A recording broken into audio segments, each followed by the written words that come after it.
See, instinct is a survival process.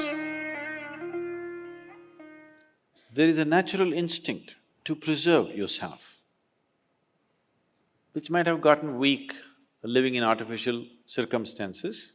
But if you go back and again live in nature, within a short span of time, you will see there's a different level of instinct in you. So, instinct is a different aspect. Intuition is a different aspect.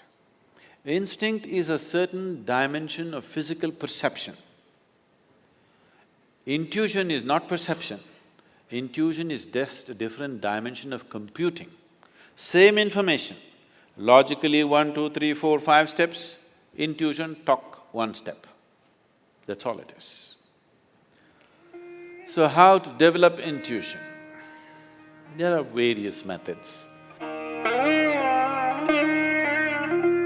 The Shambhavi Mahamudra that you do definitely enhances one's intuition, but don't try to consciously enhance that because you will go about doing guesswork. Guesswork is not intuition. Intuition means you just know, clearly know, that you can bank your life on it. Guesswork will lead you to lot of confusion. Oh, I have a gut feeling, there are some people. Always their gut is saying something because of bad food, I think. So, there are specific methods to develop intuitiveness. There are certain systems of yoga which are totally left-oriented. Here, the yoga that you learn with me in a program like this, we want to bring a balance between the right and left because you want to live a normal life. There are certain systems of yoga where they're not interested in what you call as normal life. Their only orientation is to develop intuition and see life in a certain way.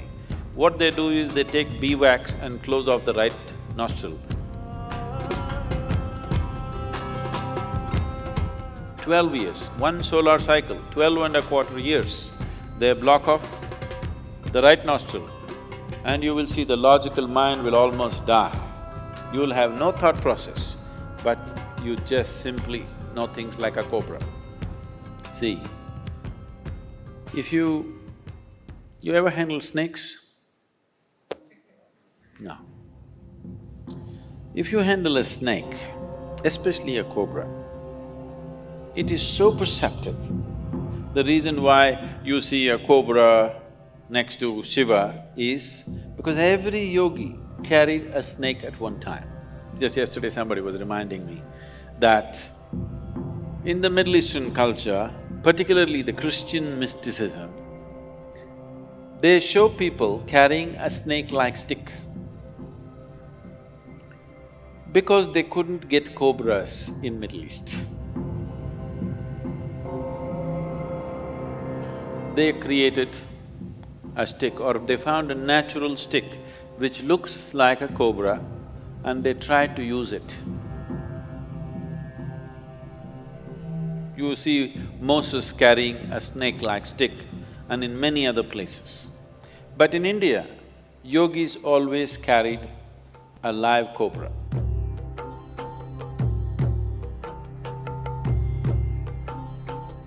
Because its perception is phenomenal. A cobra which is here in Chamundi Hill, if there is going to be an earthquake in California, not happening, it is going to be, nothing has started, no Richter scale is saying anything, but this cobra will already start behaving in a different way. If you are keen enough, you will immediately know what's going to happen. He's so perceptive. The earth's intentions, he knows, not the happenings, intentions, he already knows. That's the reason why you see Shiva is carrying cobra here, a reptile, a crawly creature, he should have kept it down at least. He carries it here because Shiva is making a statement, you are as good as me. He has 3 eyes, everything possible he's seeing, but he is telling, the cobra is as good as me. If you worship me, you have to worship him because he's as good as me, he sees as much as I see. So that's why the cobra became very significant. If you see a yogi with a cobra, not me. There are other kinds who are freaky.